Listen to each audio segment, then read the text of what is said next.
Hey everybody, welcome back to Old South Forge. It's been a while. It's been a long while since we got a video on there. And this is not going to be a very long video, but we do have some that we plan to get to y'all out here in the future. But I was just going to jump on here with a short video to answer a question that a fella had sent me. I'll get to that in just a minute. But first of all, I want to thank all you people that have subscribed to the channel, liked and commented, sent me a lot of good comments. I really enjoy reading the comments, and I know I don't get around to reading them as quick as I should, but I really do enjoy the feedback, and I really like knowing that some of my videos has helped some of y'all out there out. But anyway, I've been asked a couple of times when forging a blade, how do I keep my blade straight? Meaning, as the one fella said, the pirate sword effect. You know, when it's turning up and you don't want it shaped that way. And that's just going to be that steel's natural movement when you're hammering one edge. You know, it's squishing all that metal out to the other way. So anyway, but I'm gonna get this. This is an old it's an old blade. It's a turd. It's nothing good. It's just a piece of old soft mild steel that I had a young fella down here practicing on a few years back. So we're gonna use that for demonstration, but I'll show y'all when I'm forging how I keep my blade straight and get it the curvature I want, whether that be a lot or a little bit or none. So we're gonna get it in the forge, and we'll show you how I do that, okay, to answer that question. All right, got it up to heat now. Now to get that curve out, you just gotta keep it. Now look here. Instead of trying to get it straight, give it a little bit of recurve. Bend it back the other way just a little bit. Look at that. You might even find a new shape you want rather than just being a straight blade. But this is how I do it. Now that's pretty much back straight. You see how the shape has changed from what it was a while ago. And of course that tip, let's see if it's got enough heat left. There we go. Straighten all that out. See, I got a little bit of negative curve or recurve in that where the edge will be. Let me get a little more. So I've kind of bent back the other way. I kind of like that actually. That would be a nice looking blade. But now when we go back to heating or get another heat on it and start forging it out, start forging them bevels, it's going to start curving again. So if you give it a little bit of negative curve, you got a lot more time and a lot more hammering room before it starts curving back up on you, if that makes sense. I hope it does. I know I'm not the best at explaining it in the world. But anyway, now see the difference in that blade? Let me show a little bit of the tang. That's pretty cool looking, actually. To me it is. Can you see it, cameraman? Is it showing up on camera pretty good? You can definitely tell it's not what it was. So anyway, I'm going to get another heat on it, and we'll go through a couple of heats. One thing you got to be careful of though, when you bent, you see I bent that with the hammer. Get you a wooden stick, a good old piece of hickory, a wooden mallet, anything. That's an old wagon wheel spoke.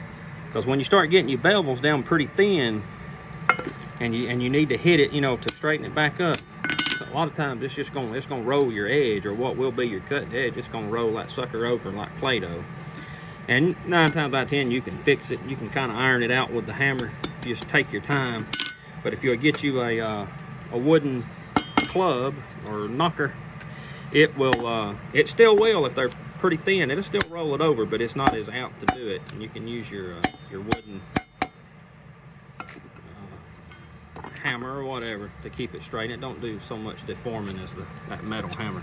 So let's get it back in the heat. And I'm going to curve it over a little more, and then we're going to start working it out a little bit and see if we can come up with a good straight blade. All right, I've got it back up to heat. About time to put some more coal on for us, but I've got it back up to heat. What I'm going to do with it now, I'm going to go ahead and start working on my bevels a little bit as if I were actually forging a blade. And then when it starts rolling back out past straight and starts getting that curve, that pirate sword shape, then I'll get back on it, kind of show you. So you see the curvature is in it now. So we start hammering on it, getting them bevels in there.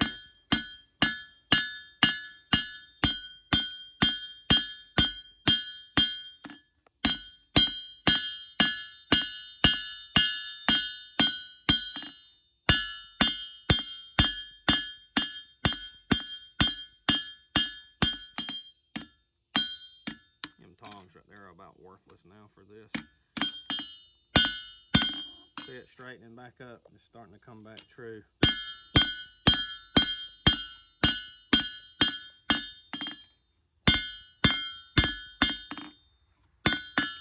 Okay, I'm gonna get another heat on it.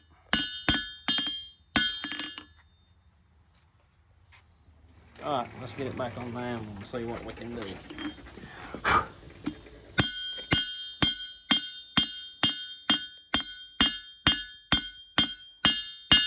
Remember, this is not a real knife that I'm forging. This is just for demonstration purposes. So I'm not being real careful with it.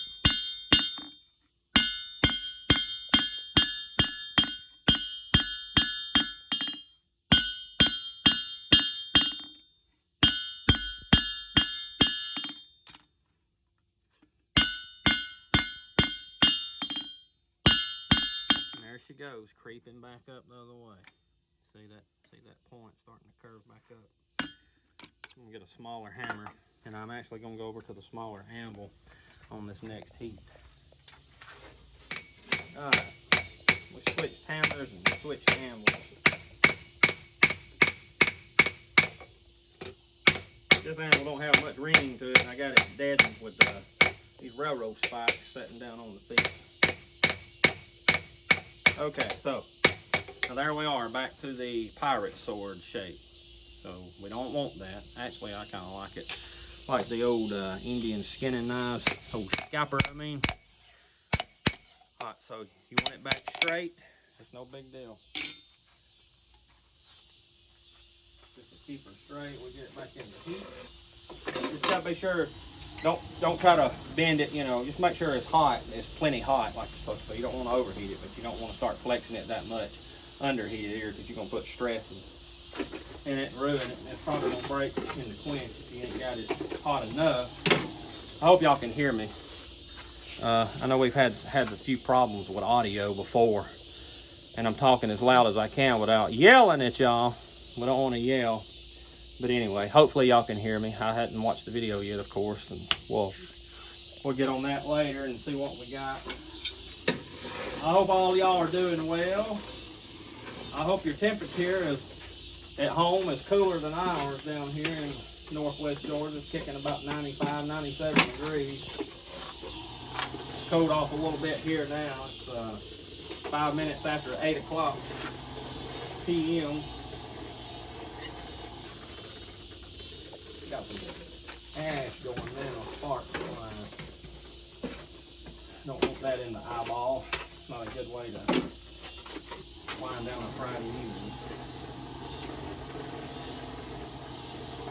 Alright, so my bevels is coming in kind of thin now. Remember I told you they'll roll. So look here. Just gonna take this wagon wheel spoke, and you can use any kind of wood. Wooden hammer or whatever. Get it back straight. Then I'll take my hammer and knock her back down. Get it straight.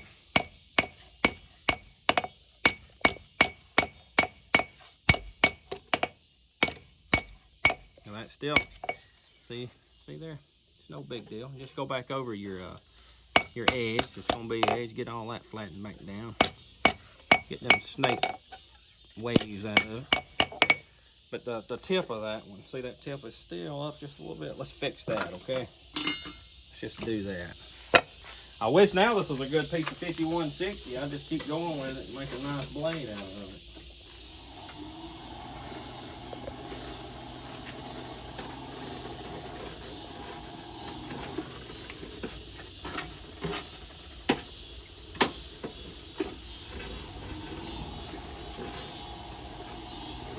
Tip still got just a little bit of turn up in it there.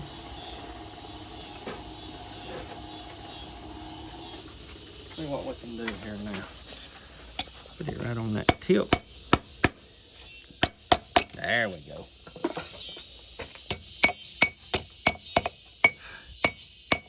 Now, look at it. You can keep going with it.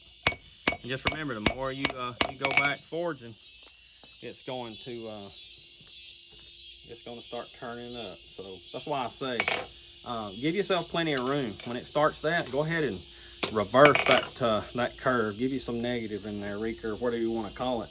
And then that way you'll have a lot more time. You have a whole lot more hammer blows before you have to worry about that again. It's starting to roll up on you or curve up like a pirate sword. But anyway, I really do hope that this little video helps some of y'all.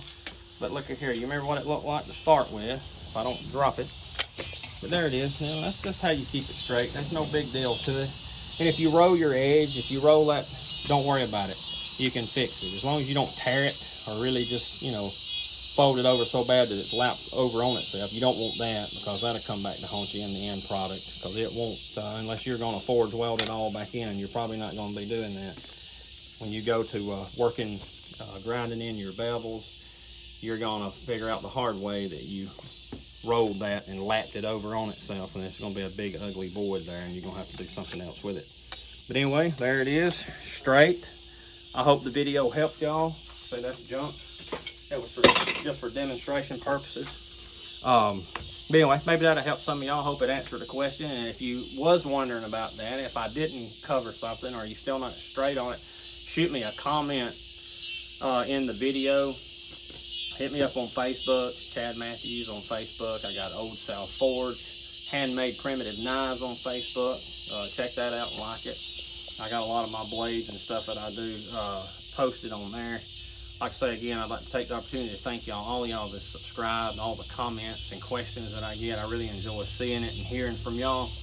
And it's good to know, like I say, that these old videos might help some of y'all out. If you're not subscribed, hit the subscribe button, hit the like button, hit the notification bell, all that stuff. And till the next time, we're going to get another forging video out. We'll get a blade made. We'll go through the whole shebang on the next one, is what I'm planning.